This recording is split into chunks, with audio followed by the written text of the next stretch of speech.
नमस्कार, CIT न्यूजमध्ये श्रीनिवास मोरे आपले स्वागत करत आहे.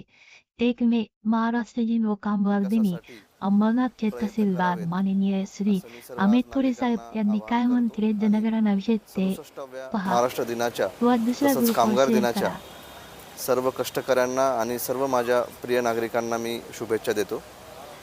आजच्या या शुभप्रसंगी माझं सर्व नागरिकांना एकच आव्हान आहे की राज्यामध्ये आणि देशामध्ये काही महत्त्वाकांक्षी प्रकल्प सध्या सुरू आहेत.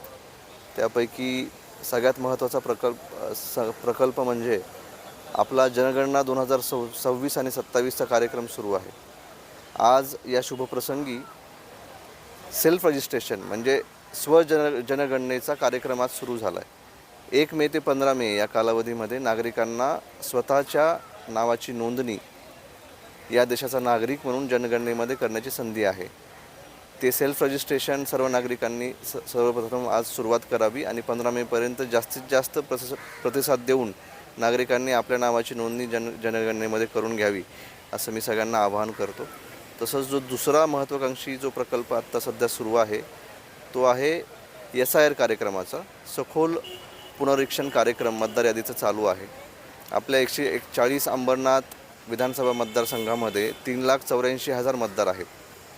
त्यापैकी 48% मतदारांचं मॅपिंग जे आहे ते पूर्ण झालेलं आहे. 2002च्या यादीसोबत आपलं नाव जोडलं जाणं गरजेचं आहे.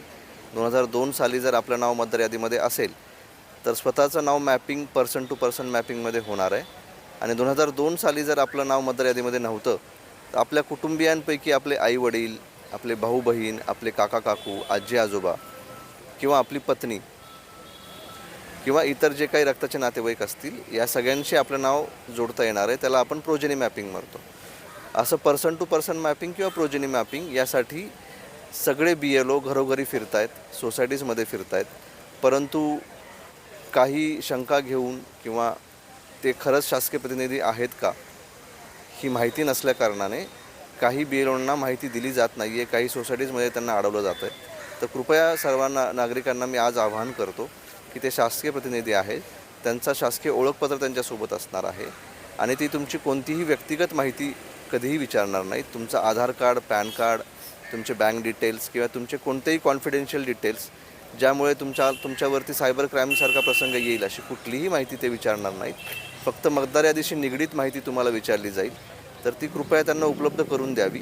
हे SIR मॅपिंगमध्ये जर आपलं नाव मॅप नाही झालं तर दुर्दैवाने आपलं नाव मतदार यादीमध्ये वगळण्याची वेळ येऊ शकते. त्याच्यामुळे याचं गांभीर्य लक्षात घेऊन सर्व नागरिकांनी त्याला प्रतिसाद द्यावा आणि SIR कार्यक्रम यशस्वी करून 100% मतदारांचं मॅपिंग पूर्ण करण्यासाठी आपण सहभागी व्हावं असं मी सर्वांना आवाहन करतो.